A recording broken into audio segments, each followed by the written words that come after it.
Um, our next talk is going to be on Thursday, the 6th of May, with Bernard Eccles, who will be exploring the phases of Venus, and you'll be able to find further details on that and about other talks that are coming up in the future on the website. So for tonight, it's a great pleasure to welcome you to our committee presentation on the astrology of women world leaders. That's what links together our 4 short presentations tonight, women who lead their country. And as you could see in the advertising that accompanied all of this, there are a large number of them. And we felt that it was a good time. The number of women who are leading their country is higher now than it ever was before. And we felt that it's a really good time to look at just a few of their charts and how those sync up with the countries that they lead. So the 4 presentations from each of us on the committee are going to be, Pamela's going to be looking at the Prime Minister of Iceland, Graham on the President of Taiwan, I'll be taking a look at the Prime Minister of Barbados, and Chris will be looking at the First Minister of Scotland. And then after those initial presentations, to lead into discussion, there's going to be a chance for all of us to look at the charts for Jacinda Ardern, New Zealand, and Angela Merkel, Germany. Moving on from that more focused discussion, we'll keep the meeting open for about half an hour or so and have a chat. We very much invite you to share some relaxed astro chat at the end of the more formal part of the evening.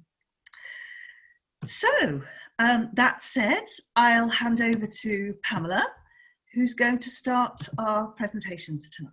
We'll be talking about Katrín Jakobsdóttir, who is the Prime Minister of Iceland. And when I thought about this presentation, I was, there are so many ways of looking at the history of a country and the way a person might embed themselves in that history. And Iceland has got 2 interesting charts for its inception in the 20th century. But I was just immediately drawn to the thought of this incredible landscape and this incredible place. So I've gone into deep history when I'm looking at this country and looking at this leader, and to see whether she speaks to the condition of the land as it has been through the centuries, or whether she doesn't. And perhaps, please do feel free to have your own thoughts about this and let us know. So yes, Iceland, this incredible place, this amazing outcropping of land way north with all its extraordinary topography and landscape features.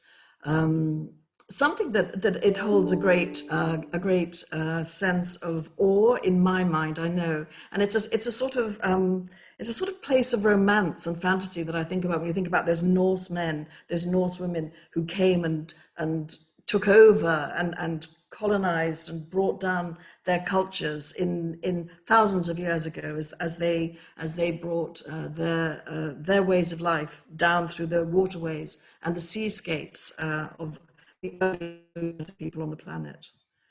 It's unusual. It has a fiery inner heart. It's close to the core, the Earth's core. Does this make any difference to the people who live there and the people who lead them?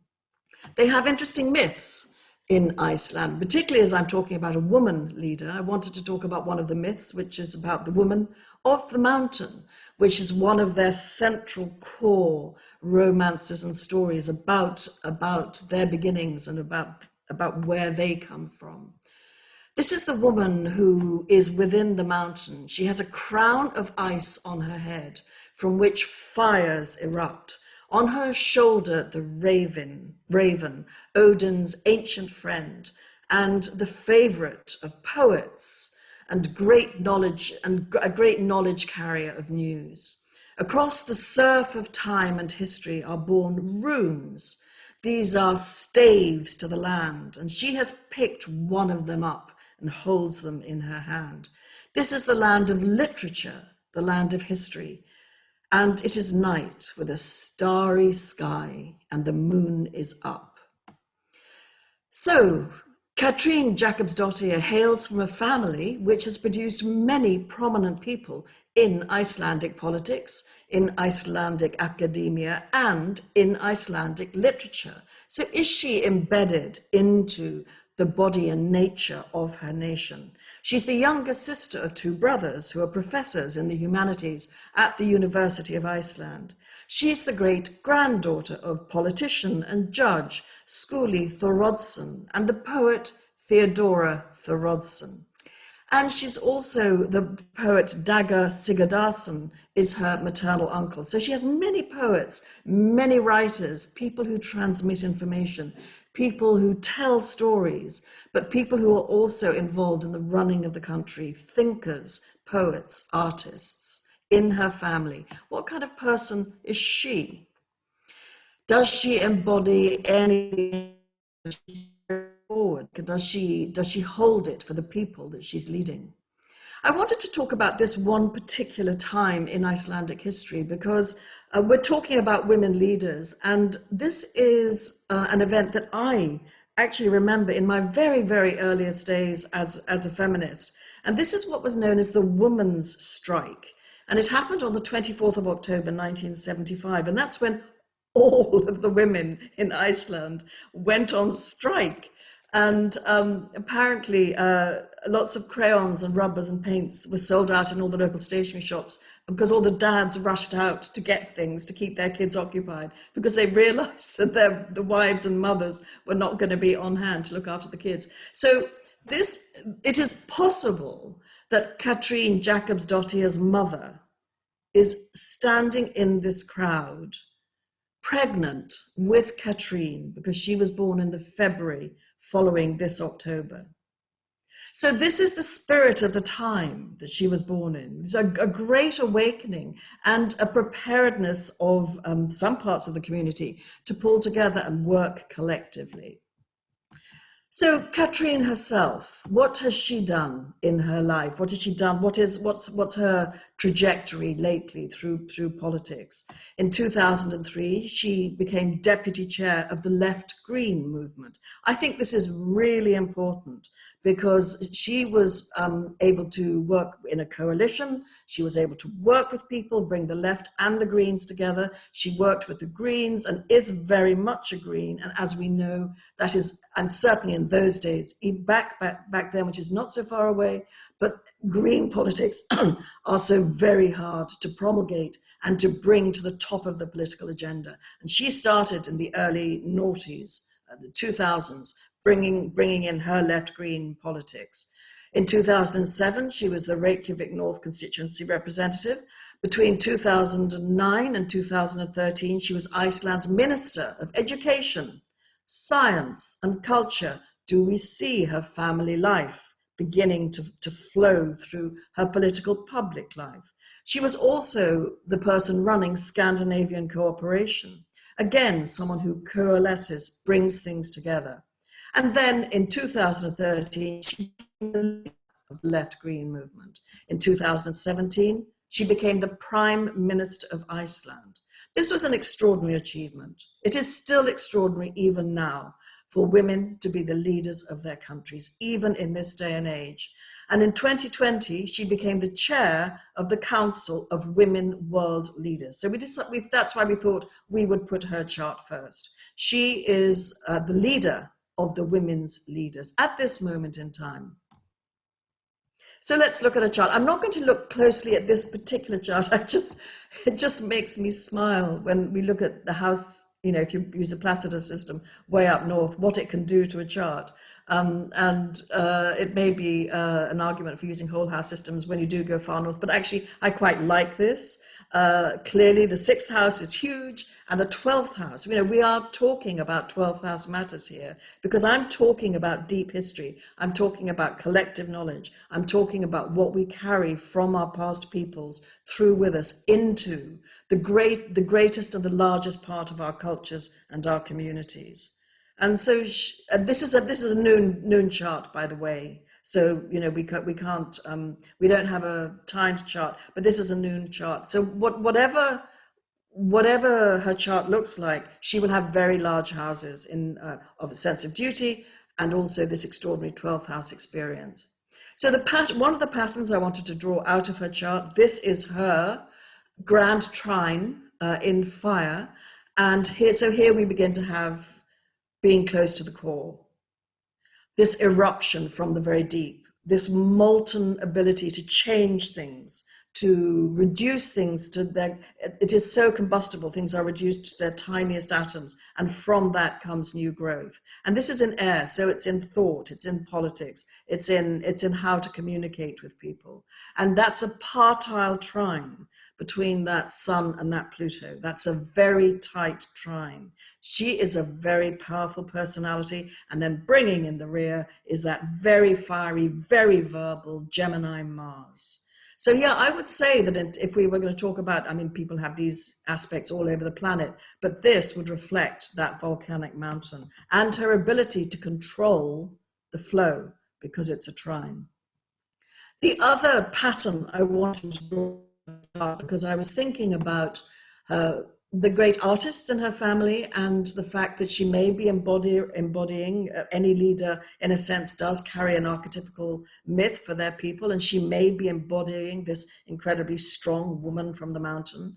And so here we have the embracing trine between Pluto and the Sun, which holds this together, this extremely powerful dynamic Sun in Aquarius, which is going to look after the best, is going to look after the dispossessed of the land, and is going to do their best for the collective. And it's driven by that Pluto. Also tied into this mix is a square from the Sun to Uranus. She's going to be very unusual. She's going to be an unusual woman from the mountain. So unusual, she's actually got to the top of her country and she is the leader. Neptune comes into play too. It's kind of midpoint between that Pluto and that Sun. Neptune, this is the watery route into the past. These are the stories. These are the myths. This is Odin bringing his story, bringing the need to transmit information from the past to the future, being the god that informs. And then we have this Venus, but now I've talked about all the coalescing that's been going on, her ability to run coalitions, her ability to hold together probably very disparate people within two different parties, the left and the Greens. And we have this Venus that is able to, it's square, again, it's tied into this Pluto, it's extremely powerful. And yet it's also sextile to this Uranus. So there's something about her radicality being a sextile that she will be able to bring to the party and to persuade people that her way and her ideas are workable. So does she fit her country? Now, again, as I said, there are interesting charts through time that, looks at modern Iceland, but I wanted to go right back to 790, which is when we have a record of the first, it's called when the first monks, they were actually Irish monks, and they landed in Iceland. And that's when it was sort of discovered. I mean, I'm sure people knew about Iceland before then. I'm sure there were people there, and I'm sure there were stories. But the Irish monks went in, and let us not forget, that is when they will have started writing it down. So the stories will start to be recorded in a different way. And again, this is a noon chart, and I've just taken the kind of common sense approach that I'm assuming that the Irish monks would have been traveling in their boats in the summertime when the ocean would have been less wild and less stormy. And so we're only going to look at the outer planets, obviously, of this chart, because they're the only ones that can pertain. But even given that, and keeping that node in mind, I'm going to see how Katrín Jakobsdóttir fits this very earliest chart that I could find for Iceland. I loved this. This is just as a by the by. This is this I've taken out from the monks' colonization or discovery of Iceland. And there we have the Saturn Mars. There's the volcano sitting in a fire in Aries. So yeah, so they found this land of fire. And then here is Katrín, the Irish monk discovery of this amazing landscape, this extraordinary place with its myths and its great links into the past of Norse land and Norse time. And Katrín's chart is on the outside, and there is her Saturn conjunct the North Node of Iceland. Yeah, she is meant to be there. She is of her time, of her place, and she's in the right time, and this is the right place for her. The Pluto, her Pluto, is sextile. The discovery of Iceland's Venus chart. And so there we have the ability to relate. She really, really understands something very fundamental about the values of her land.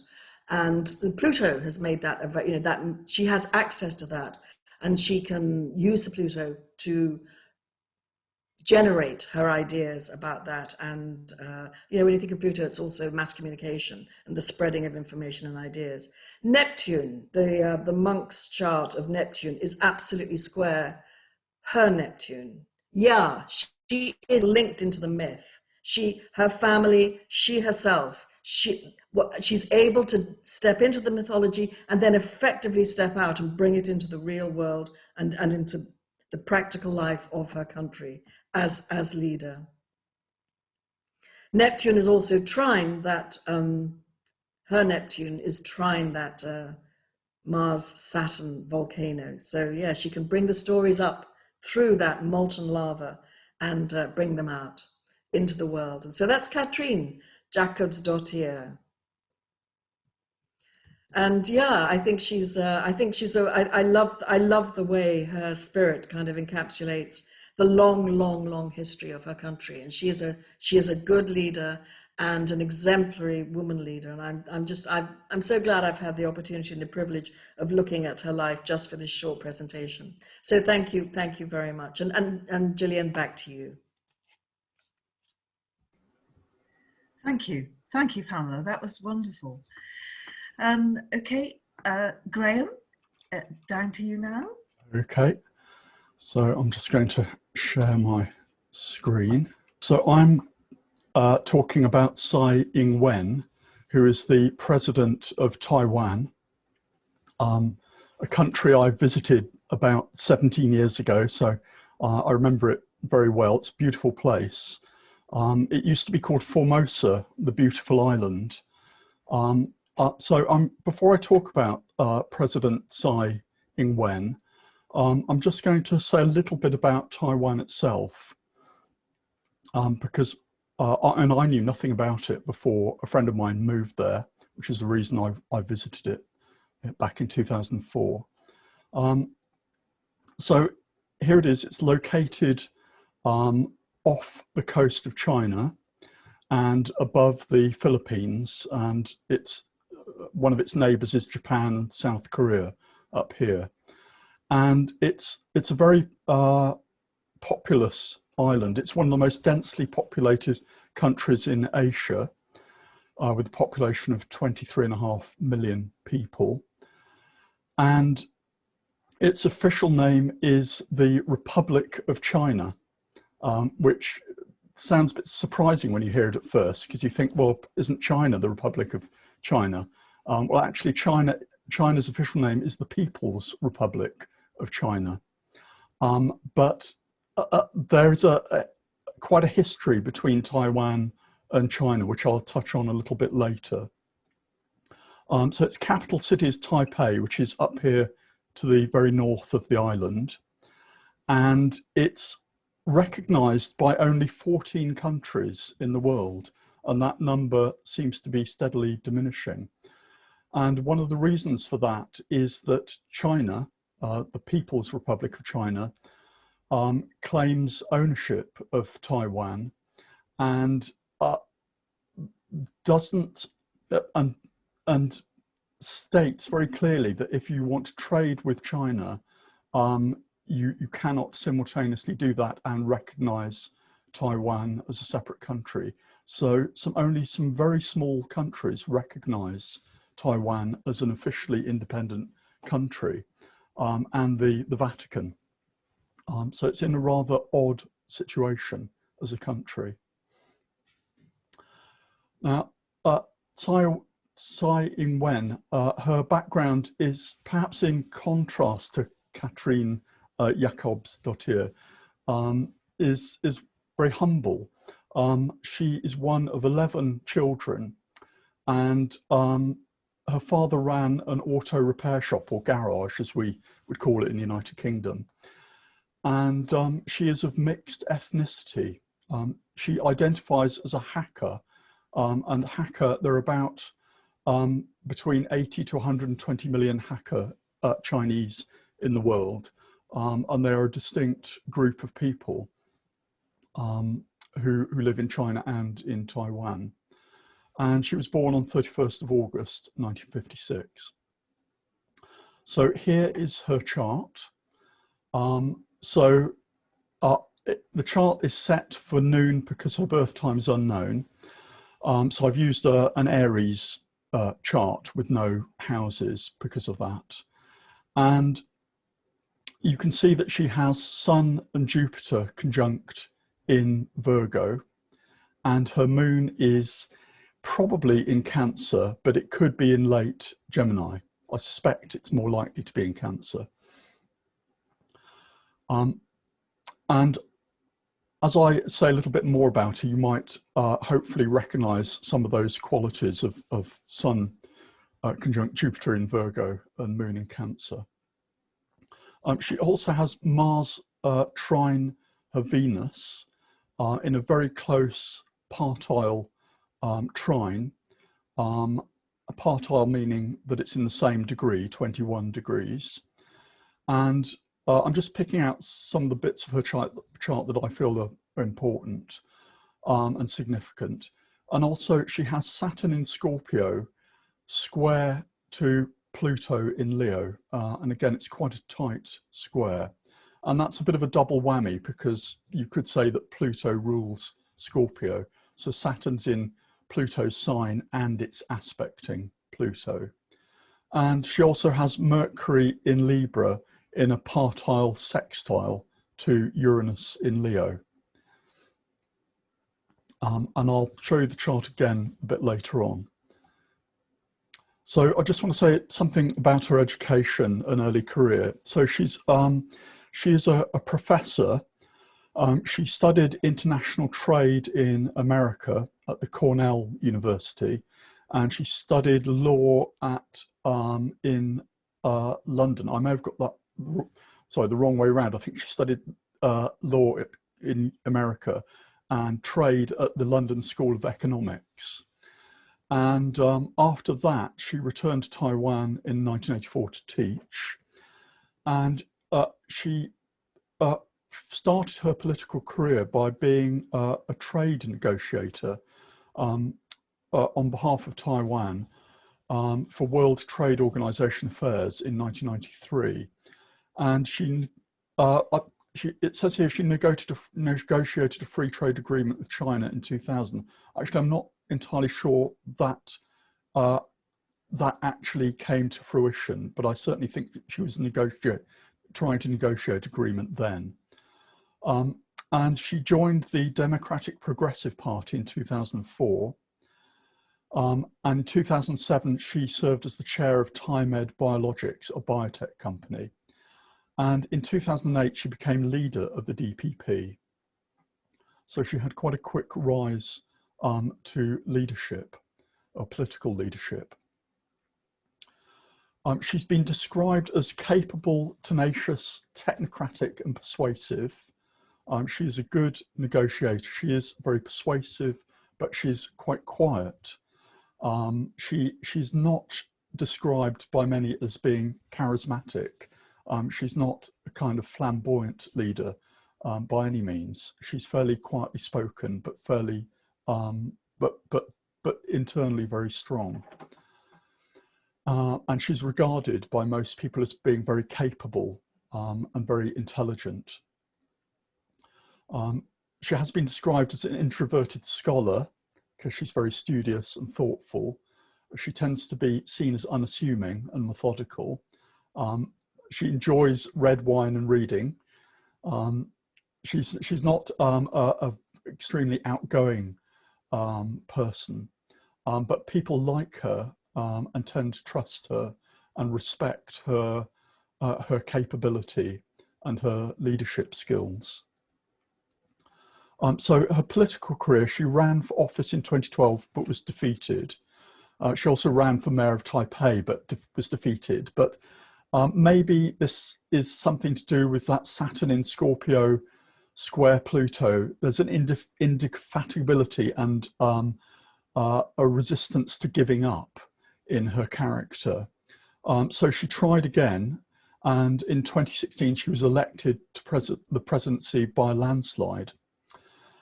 And she was very successful, she was popular, and she was re-elected at the beginning of last year, 2020, with an increased majority of about 56%.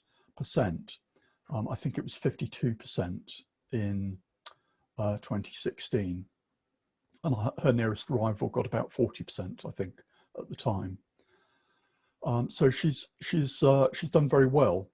She's the first woman president of Taiwan, and she's now in her second term.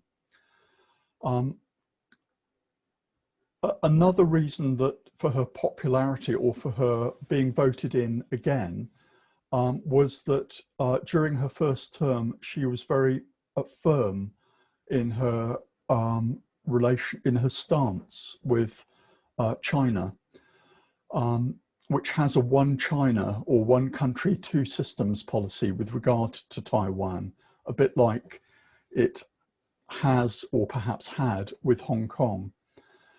And as an example of that, Tsai supported the democratic protests in Hong Kong and the idea of democracy in that part of China. Now, just let me quickly refer to my notes. Yes, and she's traditionally been supportive of disadvantaged groups in society, including the poor, women and children, Taiwanese Aborigines and LGBT groups. And perhaps an example of the latter is that her Minister of, I can't remember the exact title, but her name is Audrey Tang. I think she's the Minister for Digital Affairs, Digital Democracy, is a trans woman. So she's kind of put her ideas into action. And she also pushed gay marriage in Taiwan in the teeth of opposition within her own country. I mean, she had a lot of support from people around the world, but her own country, she had to kind of fight to get that law passed. So gay marriage is not, so Taiwan is the first Asian society where gay marriage is legal. And she has, in her own words, suffered relentless attacks, sexist attacks, for being an unmarried woman with no children. And I'll just give you a quick quote from her. She says, "Since I entered politics, these sort of personal attacks against me have never stopped. Many Taiwanese women also frequently experience this sort of treatment. Perhaps we haven't done enough," she's referring to the government there, "or performed sufficiently, and I'm willing to accept criticisms and continue working hard. But launching personal attacks on the basis of gender or fertility status is an act that negates women and undermines the efforts of the government. Many young parents in Taiwan are working hard for the next generation, but there are also people who haven't married and had kids. This doesn't mean that they can't empathize with the hardships of being a parent." And another thing which perhaps reflects the Saturn-Pluto emphasis in her chart is that she seeks to openly confront Taiwan's difficult past. For example, there was a brutal massacre by the Kuomintang, who were the political party, the nationalist party that was in power in Taiwan after the nationalists retreated to Taiwan after losing their fight with the communists in China. And there was a lot of upheavals in Taiwan, and there was a very brutal massacre in 1947, and it marked the beginning of a period called the White Terror, which was a 38-year-long period of martial law that lasted from 1949 to 1987. And during this time, many people were imprisoned and even executed for allegedly acting as Chinese communist spies. And she has sought not to brush all this under the carpet, but to deal with it, to discuss it, because there's a lot of pain in Taiwan, in living memory, and a lot of people for a lot of people living in Taiwan. And various people have compared her to Angela Merkel. Both women were academics before entering politics, and she has that kind of similar steadiness and capability that Angela Merkel has.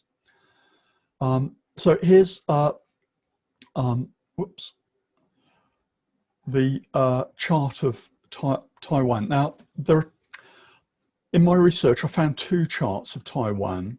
In Nick Campion's very authoritative and comprehensive book, The Book of World Horoscopes, he has this chart, which is set for 1947, which was one of the last major constitutional changes instigated by the Kuomintang.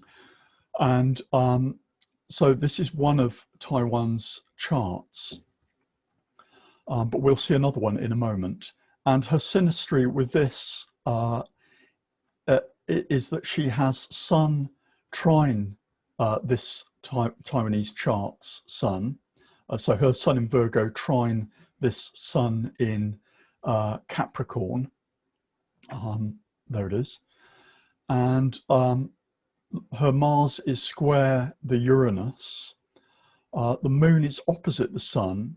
Now I think her Sun trine Taiwan's Sun, and her Moon opposite the Sun is a nice indication of harmony with the country, and perhaps a sense of marriage with the country, if you like, with that Moon opposite Sun.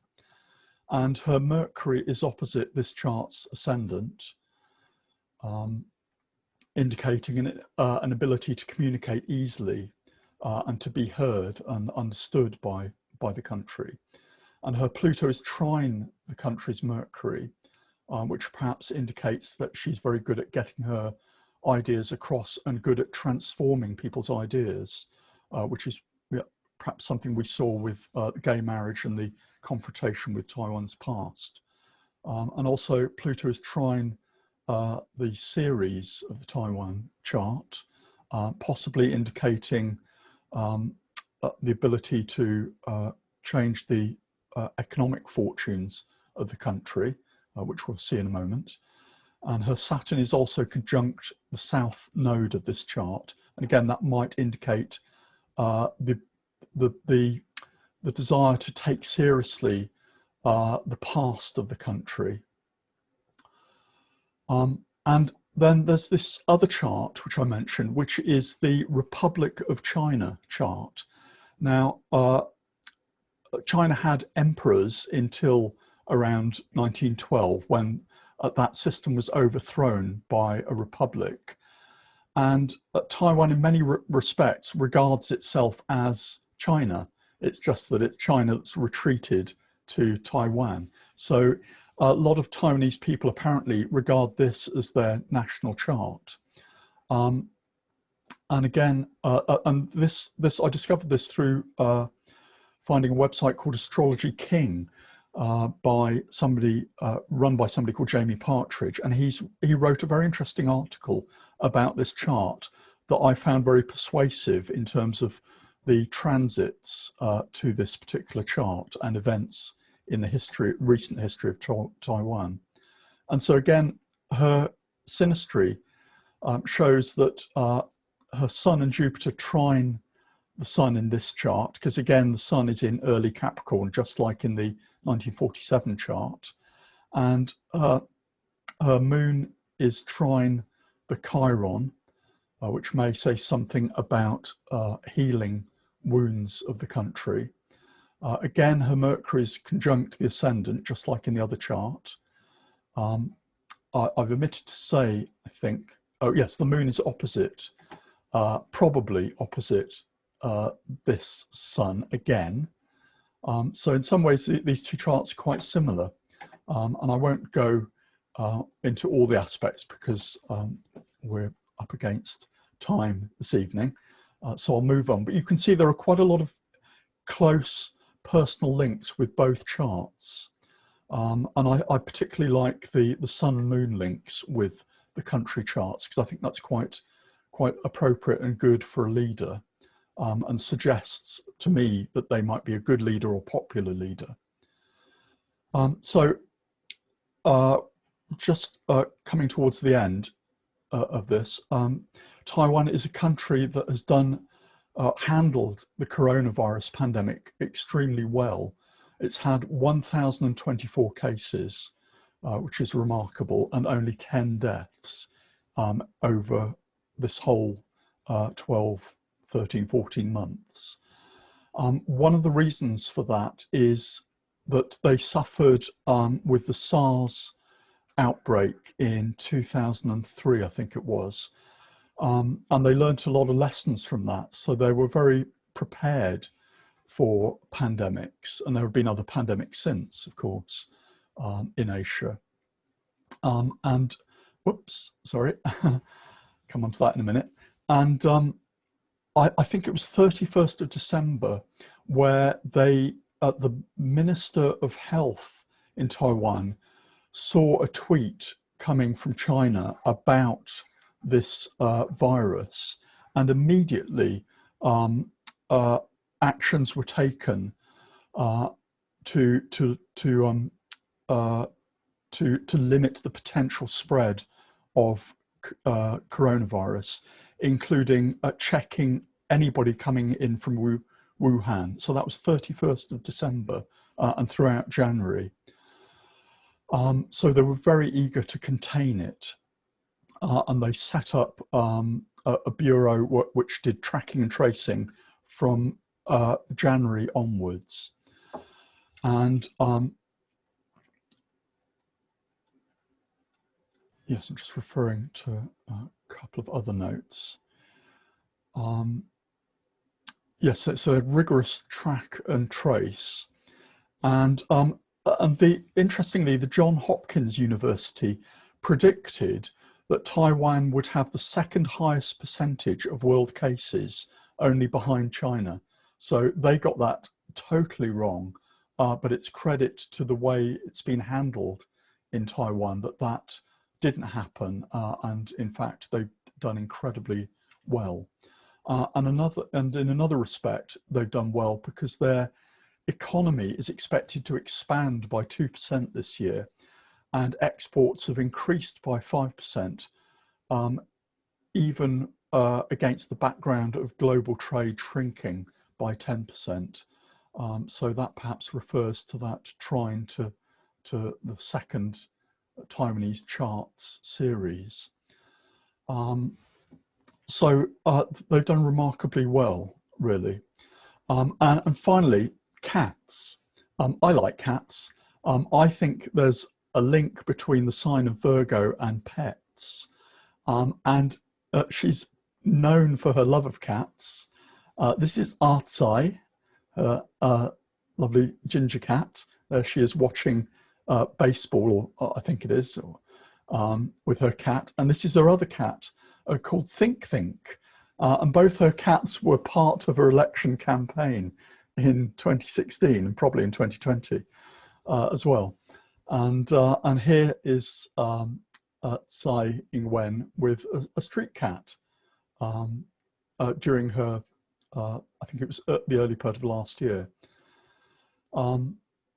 So there we go, that's Tsai Ing-wen. I think she's kind of an interesting person, quite humble in many ways, from humble origins, and but people like her, respect her abilities, and who knows, I don't know if they can go for a third term in Taiwan, but maybe she'll even win that. So thank you, that's Tsai Ing-wen. So I shall now stop sharing and hand back to Gillian. Thank you, Graham. Okay, so I'm going to be sharing my own screen now. So I'm going to be talking about the woman who has highlighted here, and her name is Mia Mottley. She's the leader of the Barbados Labour Party, or BLP, and she's the first female Prime Minister of Barbados. Before I launch into her biography, I'll say a little bit about Barbados. It's in the Caribbean, in the southwest part of the Caribbean. It was relatively few inhabitants until a number of Europeans took over the island. It was claimed by the British, and initially, many of the population were brought in as indentured servants, many from Ireland, and it had a large population of very, very poor white people working off some sort of servitude that they'd been pressed into. Then, as the transatlantic slave trade got going, it became a major centre for slavery, that trade. And gradually over time, the proportion of white population to black population changed. It became primarily a few landowning whites and a much larger population of slaves. There was a slave revolt, a number of slave revolts.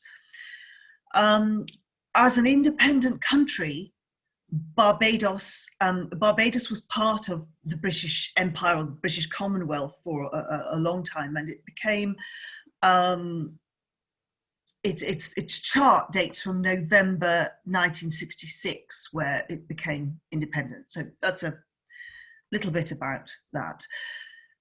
Mia Mottley was born only slightly before Barbados became independent.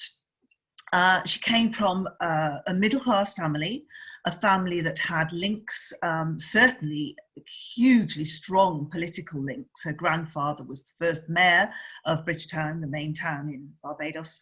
Her uncle led the Christian Social Democratic Party, and her father was a barrister and elected MP. Later he was a consul general. So she came from a family with some sort of notable background, and her education was in both Barbados at a number of good schools, and then in London. She went to the LSE and gained a law degree there, and it was as a lawyer that she went back to her native land, and very young took on some quite senior positions. So initially a senator and the shadow opposition minister for culture and community development.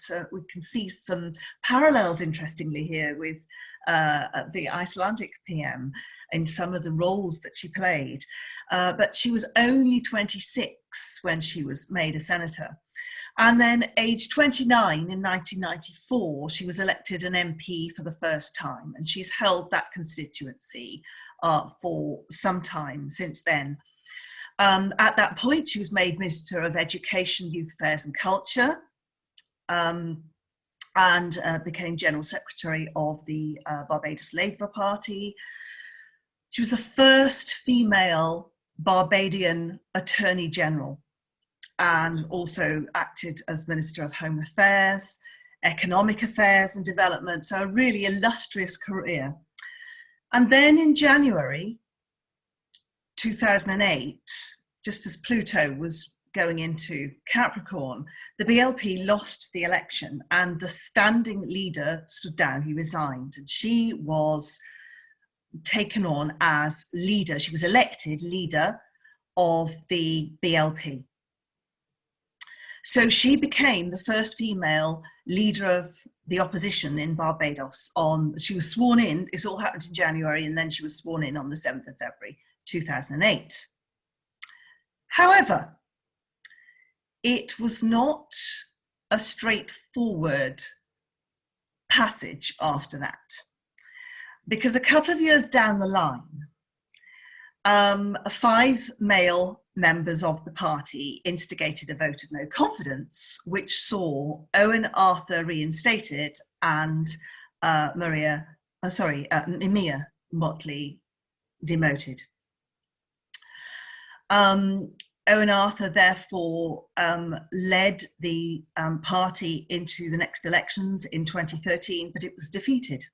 And at that point, Mottley was re-elected as leader. And despite a certain amount of sniping from the sidelines, she went on to lead the opposition very effectively, highlighting all sorts of things that the party in power was really messing up.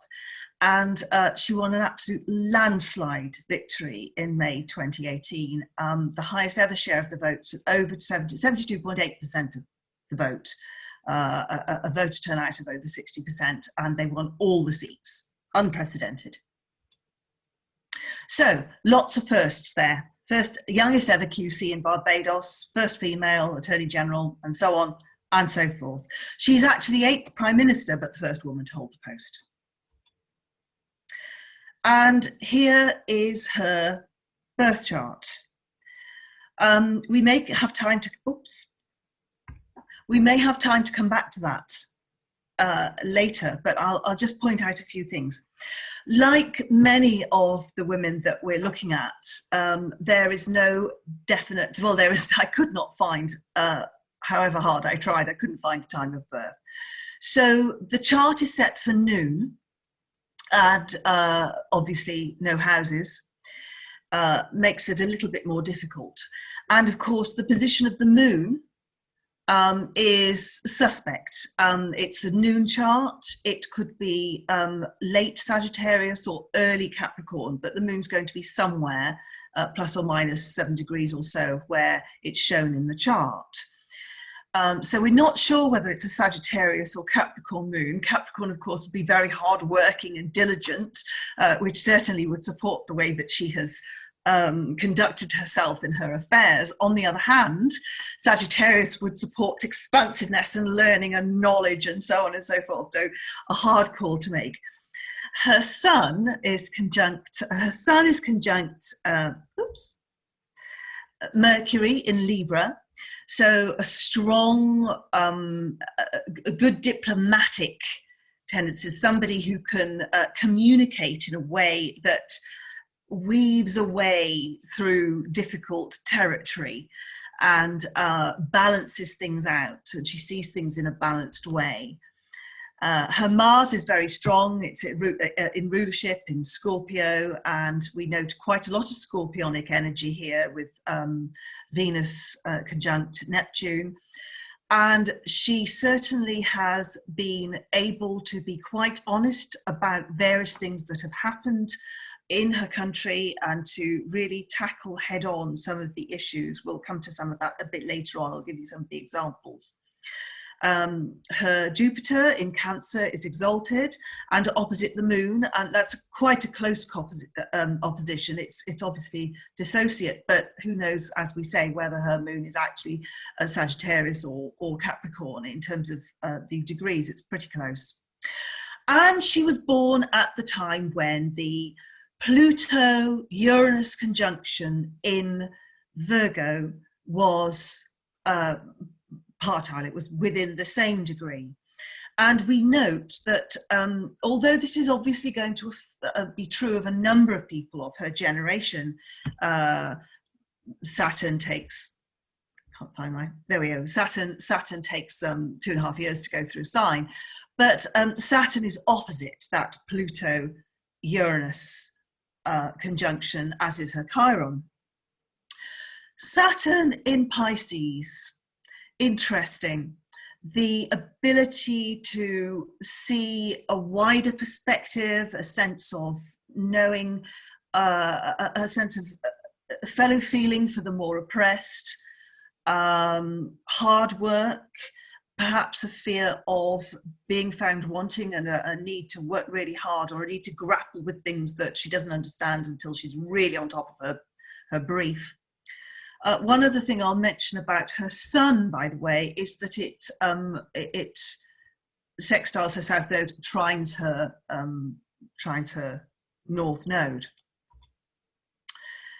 So when it comes to the election victory, that landslide, I thought it might be interesting to look at what was happening, and I've used her chart. Now, we need to be a bit careful with progressions of the moon, because obviously the moon in the birth chart is a bit dodgy. But what I'd like you to look at, I've taken her progressions for the personal planets and the positions of the outers.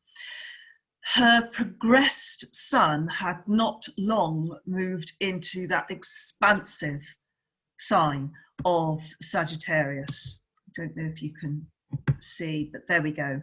Her progressed sun has just moved into Sagittarius, and given the progressed sun moves pretty slowly, only 1 degree a year, over the previous years it will have been transiting her natal planets of Venus and Mars, but just gone into that expansive sign of Jupiter. Also interesting to note the position of the outer planets, particularly Saturn and Pluto. If you remember, I mentioned that it was 2008 when Pluto went into Capricorn, and that timed with when she was elected leader of the party for the first time. Her Saturn would have been active going across her moon, wherever her moon is. So Saturn entered Capricorn, I think December 2017, coming up to the election. So it would have been crossing her moon, or shortly after crossing her moon, if it's a Capricorn moon, timed with the election victory. So we do have a timed chart for the chart of Barbados. Nick Campion gives the time at 12 midnight, Bridgetown, 30th of November 1966. So I have put Mottley's chart around the outside, because then we can look at the houses for the natal chart. This is a bit busy, so I'm going to take it a bit at a time. So if first of all we look at her sun and Mercury conjunction and where that lies in the chart of Barbados. So her sun is here, her Mercury is very close. Her sun is just on the edge of the second house. It could be first house, the identity, the national identity, but really, really close to that second house. And her Mercury is definitely in the second house, which in a mundane chart suggests to do with the national wealth, the exchequer, revenue, and so on and so forth, the stock market, trade, money markets. And interestingly, when, by the way, just to clarify, the blue here is the Barbadian chart, and the red is the positions for near Mottley herself. Okay, so interestingly, when she took over as Prime Minister, she was sworn in, and almost immediately after discovered that Barbados had a huge debt that they'd inherited from the previous administration. So they were in difficult financial territory. And she had to ask the IMF to restructure the debt and make a number of moves that, the debt to GDP ratio changed. But she tackled it as someone with all those planets in Scorpio would, you face the problems. And all of that financial, she'd had the trade and finance portfolio before, but you can really see her addressing it here. So her Venus and Mars are in the Barbadian chart. They fall in the 3rd house, everything to do with communication, transport, river routes, etc. Everything to do with news, the internet, printed media, communication. She's a very good communicator, actually. If you are interested, go to her Twitter account. She did a broadcast to the nation. Well, it was a question and answer session only yesterday. It was fascinating to see her sense of humor, to see how adroitly she dealt with questions, to see how down to earth she was. A really magnificent performance yesterday. But what struck me about the 3rd house matters is that her Venus and Mars are in that house, and she was the target of considerable gossip.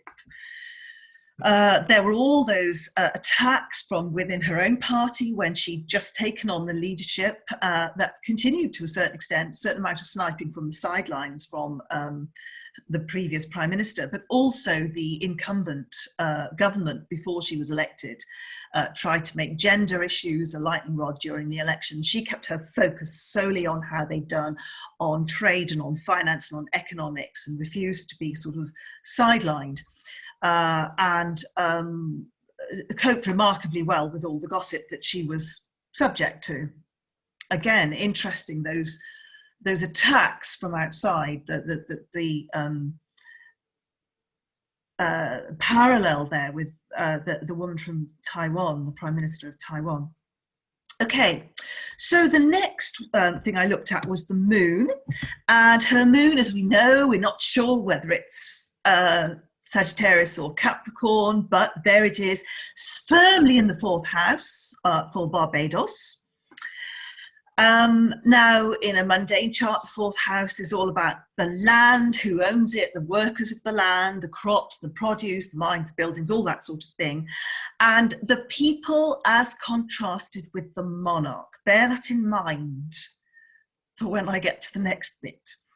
Okay, democracy as opposed to the aristocracy. The opposition in Parliament, my goodness, she was an opposition leader for a long time.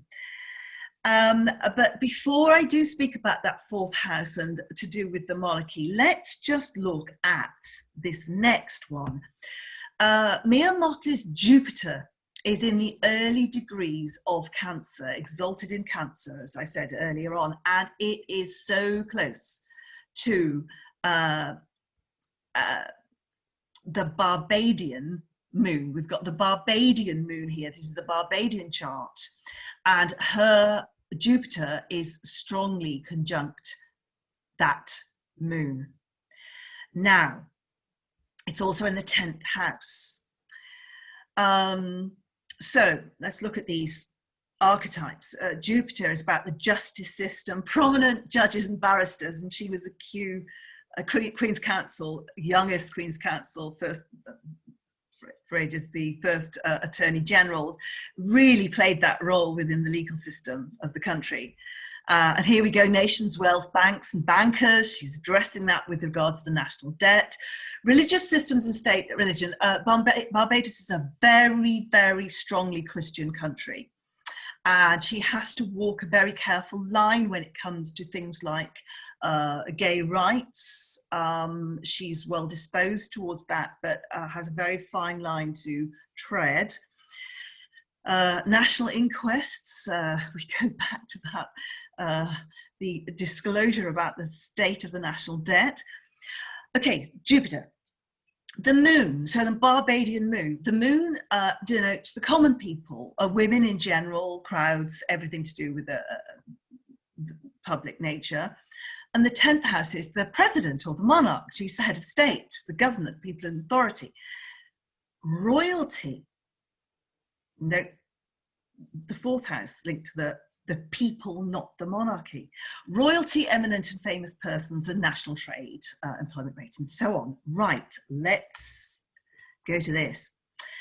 I'm going to go straight to the second point. September 2020, Mottley announced a plan to make Barbados a republic, removing Her Majesty Queen Elizabeth II as head of state, as monarch, and making it a republic. and that 4th house, 10th house dynamic is really interestingly coming out here. Going back to the first point, she addressed the United Nations General Assembly on climate change and its effects on Barbados and other Caribbean nations. Obviously, low-lying Caribbean islands are strongly in the firing line when it comes to the effects of climate change and possible increasing of the oceans, rising of the oceans.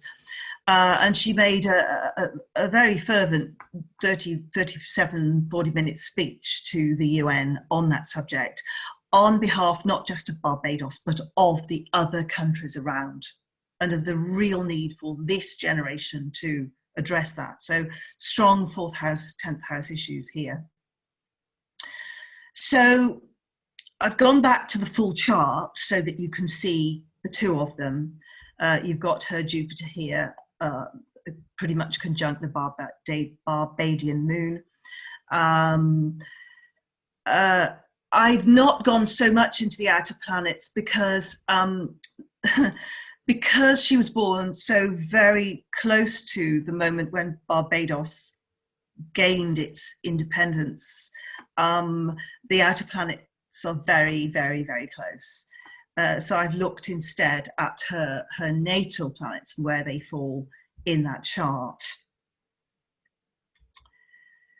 I think I've used my time, so I'll stop the share at this point and hand over to Chris. Thank you, Gillian, and to Graham and Pamela before. So I'll just share my screen now. So yes, I'm going to be talking about Nicola Sturgeon, First Minister of Scotland.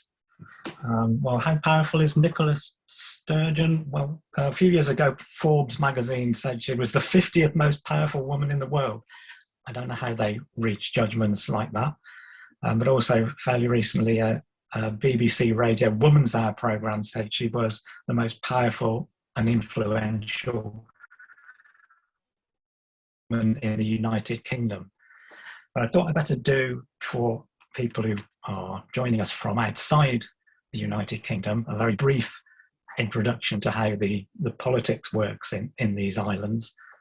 So yeah, this is the British Isles. Ireland is a separate republic, and then we have the United Kingdom, which is England, Scotland, Wales, and Northern Ireland. But the United is somehow getting a bit more in inverted commas these days. Maybe it's always been like that, because there are different national identities, and there are devolved assemblies in Wales, Northern Ireland, and Scotland, which all have various devolved powers. But the government in Westminster, London, also has many of the powers over all four of those countries. And so there are elections to those devolved assemblies as well. So that makes things rather complicated sometimes. And there are independence movements. There is a strong move in Northern Ireland, very divisively, long-term, to rejoin the Republic of Ireland. Wales and Scotland both have independence movements, and Scotland's probably got the strongest of those. So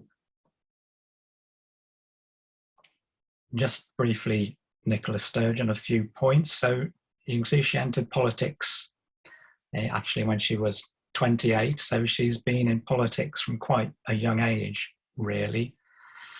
A member of the Scottish Parliament, which held shadow minister posts. And at the time, the leader of the Scottish National Party was someone called Alex Salmond, who we'll be coming back to later. But he was an MP in the Westminster Parliament in London. So Nicola Sturgeon became the leader of the SNP in the Scottish Parliament while being the deputy leader of the Scottish National Party. Then in 2007, Alex Salmond stepped down from his Westminster MP and became a member of the Scottish Parliament, so Nicola Sturgeon became the Deputy First Minister of the Scottish Parliament. In 2014, there was a referendum in Scotland for independence from the United Kingdom. The Scottish National Party, it's one of its main aims to campaign for that. And the Scots voted 55% to stay in the United Kingdom, at which point Alex Salmond stepped down and Nicola Sturgeon was elected unopposed as leader of the SNP and First Minister of Scotland. Just to give you an idea of the strength of the SNP, in the Scottish Parliament, which is elected by proportional representation, they currently hold 61 out of 129 seats, not quite enough for an absolute majority, but easily the biggest party. And in Westminster, of the Scottish representation in the UK Parliament, the SNP holds 48 out of 59 seats. It makes them a very powerful part of the opposition in the Westminster Parliament. And yeah, just in terms of coronavirus, the United Kingdom has one of the highest death rates from coronavirus in the world. But generally, the devolved administrations have had I think a better regarded approach to coronavirus compared to England, for example. But yeah, although there has been some attempt to control borders between Scotland and England, and particularly between Wales and England, as a whole, the United Kingdom's not done very well. But Sturgeon has been generally quite highly regarded in her approach. So I'll move on. Oh yeah, I'll just mention there's, yeah, on the world stage. So there we have her meeting Katrín Jakobsdóttir, who Pamela talked about, and another powerful meeting with another powerful woman, Carrie Lam, Chief Executive of Hong Kong. So here's Nicola Sturgeon's chart. We're in the realm of Scotland now, so we're very lucky because we have exact times, because it goes on birth certificates. Well, it's exact to the point when the medical staff write it down anyway. So Cancerian sun. And yeah, I think one can see in her approach that the Leo midheaven, yeah, she's very strong in appearance somehow. And the Scorpio ascendant as well, that's quite tough. Other points, she's campaigned against replacing the Trident nuclear weapons system, which has an impact on the Scottish economy, incidentally. And she's been a critic of austerity economics, which the UK government has followed over the last 10, 11 years. She regards herself as a feminist and a promoter of gender inequality, gender equality. And yeah, she's promoted a climate emergency, the declaring of a climate emergency in Scotland. But of course, overall, the driving force is for an independent Scotland, not just have the devolved powers it has, but to become an independent country. Something which has maybe had more impetus since since the UK left the EU, because Scotland voted very much in favour of remaining in the EU. So possibly, yeah, Moon in Aquarius is quite good for someone who wants to push the people into independence, who wants to promote that. I quite like the Mercury in Leo as being able to just be very persistent in pursuing something and going over the same ground possibly, but to keep promoting that.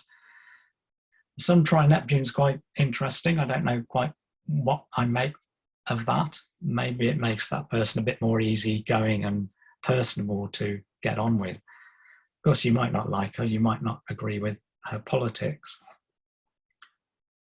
So charts of Scotland. Well, of course, as in most countries, there are various possibilities. You've got the 25th of March 2005 chart, which is a bit similar to the UK, the England 1066 chart. It tries to get a line of kings going back. You can just about do that. I'm not sure how relevant it would be today.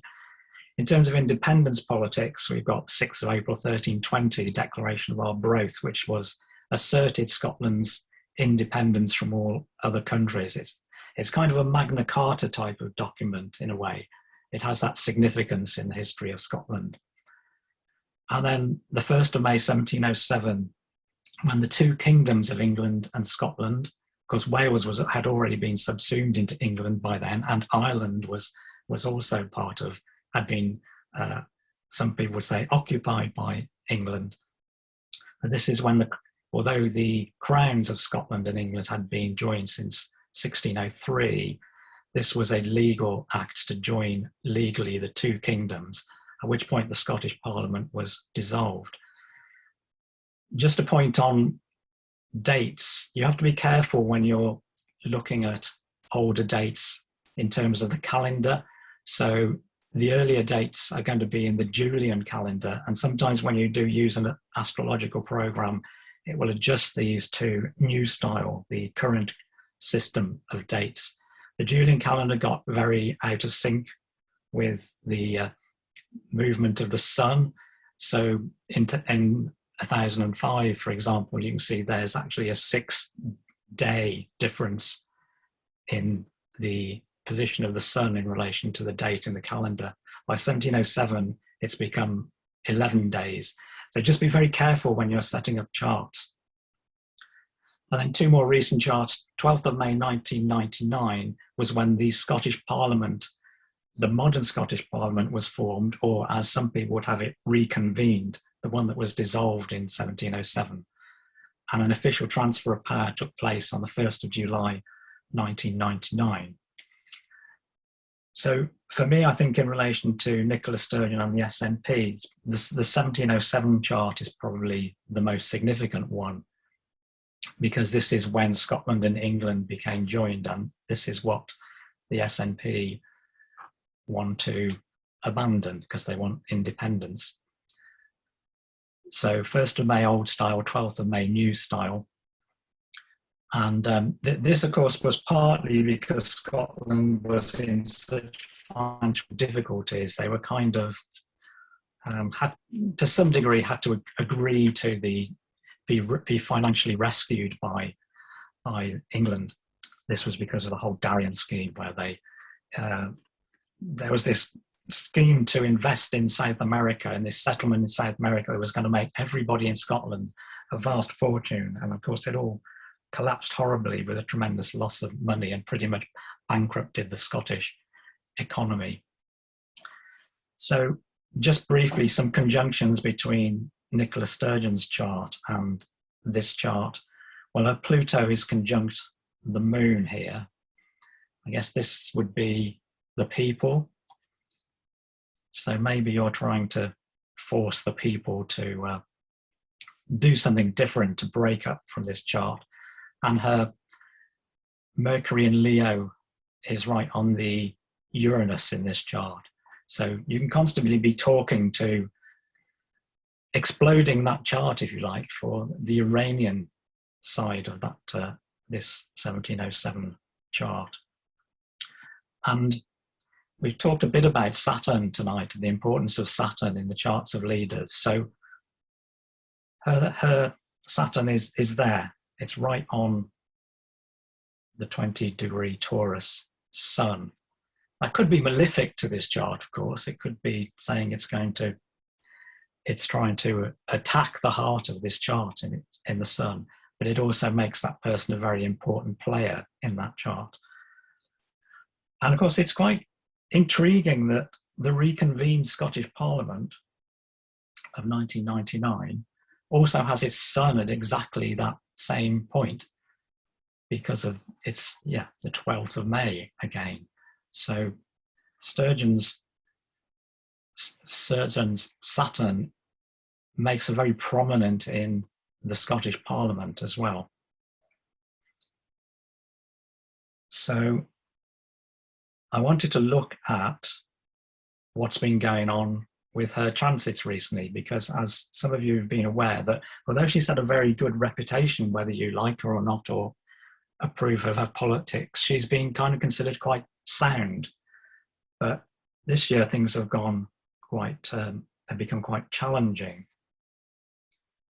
So I think I've got her, this is looking at the main transit she's had this year. So we mentioned earlier Alex Salmond, her predecessor, as leader, and the two of them were really being the dream ticket in Scottish politics, and they've been very supportive of one another and had this sort of joint enormous influence in Scottish politics and in the independence movement. However, early in 2019, Salmond was arrested and charged with 14 offences, including 2 counts of attempted rape, 9 of sexual assault, 2 of indecent assault, and 1 breach of the peace. A number of women came forward and made these accusations against him. When the case came to court, he was actually cleared of all charges, either not guilty, a charge dropped, or not proven, which is it can be a verdict in Scottish politics. Nevertheless, it must be remembered that as far as many people are concerned, his behaviour towards a number of women has been inappropriate, I think, as many people would put it that way, even though he was cleared of the charges. Sturgeon, of course, was maybe inevitably dragged into this whole situation, tried to keep aloof from it, but it was alleged that she knew of the allegations quite early on and failed to report her conversations regarding that. She later said she'd forgotten that, and that was subject to an inquiry which recently found that, yeah, she hadn't willfully misled Parliament. If she had, she probably would have had to step down. Salmond, meanwhile, has been decided that the Scottish government has a vendetta against him, of which Sturgeon is involved, and he's been campaigning on that behalf, and he's now formed another political party to also campaign for independence. Some SNP members have joined that, and some people see that as rather a cynical manipulation of the Scottish proportional representation system to get even more pro-independence politicians elected to the Scottish Parliament, because you have elections coming up in May this year. So it's been very complex and very Plutonian. So Sturgeon has had transiting Pluto, so it's there when she's born. It's only got round to there by now, so it's been right opposite her Cancerian sun. So this is once in a lifetime transit and goes on for some time. She's had Saturn conjunct the moon at the moment. So is this going to affect her status with the people coming up to the election? Well, maybe with Jupiter on the IC, maybe that's her being cleared of the charges of misleading Parliament. And she's had Uranus here as well, going over the descendant. So her long-term relationship, friendship, and political partnership with Salmond is one of the things that maybe Uranus has dissolved there. So we should briefly just mention Salmond himself. We'll have a very brief look at his chart, because what's going on with these two? So here's his chart, and oh, whoops, we have all this 26 of Cancer again. So Nicola Sturgeon's son, the 26 of Cancer, he's got this rising Jupiter-Pluto conjunction. So pretty strong bit of synastry there going on.